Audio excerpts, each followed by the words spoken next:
வேலைக்கு போகிற பொண்ணுங்க ஆசையாக தண்ணி சிக்கன் குழம்பு கேட்டால் எப்படி செய்யலாங்கிறத பார்க்கலாங்க. சின்ன வெங்காயம் ஒரு 8 எடுத்துக்கோங்க. 3 வரமிளகா, 1 டீஸ்பூன் அளவுக்கு நம்ம மல்லி விதை எடுத்துக்கலாம்.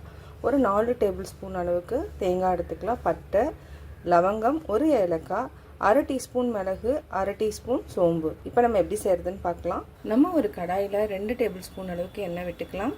அப்படி எல்லாத்தையுமே போட்டு நம்ம வதக்கி எடுத்துக்கலாம்.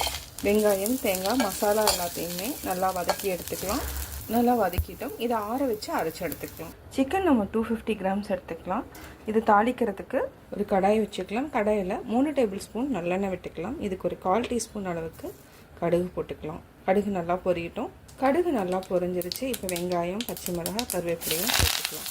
இதையும் நல்லா வதக்கிக்கலாம். ஒரு 30 செகண்ட் நல்லா வதக்குங்க. வெங்காயம் நல்லா வதக்கியாச்சு. இப்போ நம்ம தக்காளி சேர்த்துக்கலாம். ஒரே ஒரு தக்காளி சேர்த்துட்டு தேவையான அளவு உப்பு சேர்த்து வதக்கிக்கலாம். மல்லித்தூள் 1 டீஸ்பூன் சேர்த்துக்கலாம். சிக்கன் மசாலா 1/2 டீஸ்பூன் சேர்த்துக்கலாம். 1/2 டீஸ்பூன் தனி மிளகாய் தூள் சேர்த்து நல்லா வதக்கிக்கலாம். ஒரு 1/2 டம்ளர் அளவுக்கு நம்ம தண்ணி விட்டுக்கலாம். நல்லா மிக்ஸ் பண்ணி விடுங்க. பச்சை வாசனை போனதுக்கப்புறம் நம்ம சிக்கன் ஆட் பண்ணிக்கலாம். மஞ்சள் தூளில் வாஷ் பண்ணி வச்சுருக்கிறோம். இந்த சிக்கனை அப்படியே ஆட் பண்ணிட்டோம். இதையும் சேர்த்து நல்லா மிக்ஸ் பண்ணி விடுங்க. இது ஒரு 3 மினிட்ஸ் நல்லா குக் ஆகணும். 1 டம்ளர் தண்ணி சேர்த்துட்டோம். தண்ணி சேர்த்துட்டு இப்போ மூடி வச்சுக்கலாம். பார்த்திங்கன்னா 2 மினிட்ஸ் நல்லா கொதிச்சிருச்சு. இப்போ நம்ம அரைச்சி வச்சு பேஸ்ட்டை ஆட் பண்ணிக்கலாம். இதுக்கு நம்ம கொஞ்சம் நிறையா தண்ணி விட்டால் தான் டேஸ்ட்டாக இருக்கும். தண்ணி நம்ம 2 டம்ளர் ஊற்றிட்டோம். பாருங்கள், இந்த மாதிரி தண்ணியாக இருக்கணும் குழம்பு. இது சாதத்து கூட சாப்பிட்றப்போ அவ்வளோ நல்லாயிருக்கும். இந்த மாதிரி நிறையா ஸ்பைசஸ் இருக்கிறதுனால ரொம்ப டேஸ்டியாக இருக்கும்.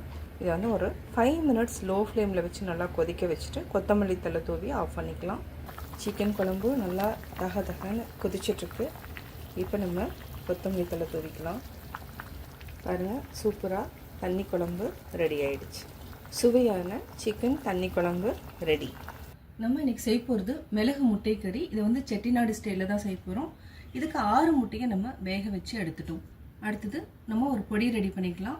நம்ம ஒரு கருப்பு ஏலக்காய், 5 லவங்கம், 1 பட்டை, 1/2 டீஸ்பூன் சீரகம், 3/4 டீஸ்பூன் மிளகு, இது நம்ம நல்லா வறுத்து எடுத்துக்கலாம். இது நல்லா வறுத்துட்டோம். இந்த டைமில் நம்ம 1 டேபிள் ஸ்பூன் அளவுக்கு வர மல்லி போட்டுக்கலாம். இதையும் சேர்த்து நல்லா வறுத்துக்கலாம்.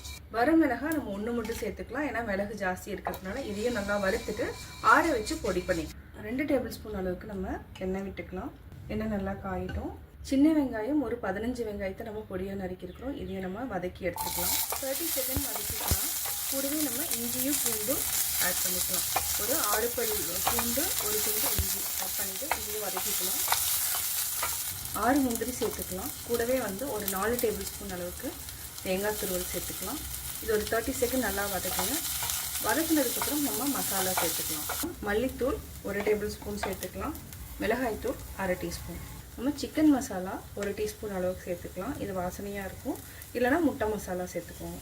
நம்ம மிளகு முட்டை மசாலா அரைச்சிருக்கிறோம். இந்த பவுடரையும் நம்ம ஆட் பண்ணிக்கலாம். இதையும் சேர்த்து நல்லா 30 செகண்ட் வதக்கிட்டு நம்ம ஆற வச்சு அரைச்சிக்கலாம். ஒரு பேனில் நம்ம 3 டேபிள் ஸ்பூன் அளவுக்கு எண்ணெய் விட்டுக்கலாம். 1/4 டீஸ்பூன் சோம்பு போட்டுக்கலாம். கூடவே கருவேப்பிலை சேர்த்துக்கலாம்.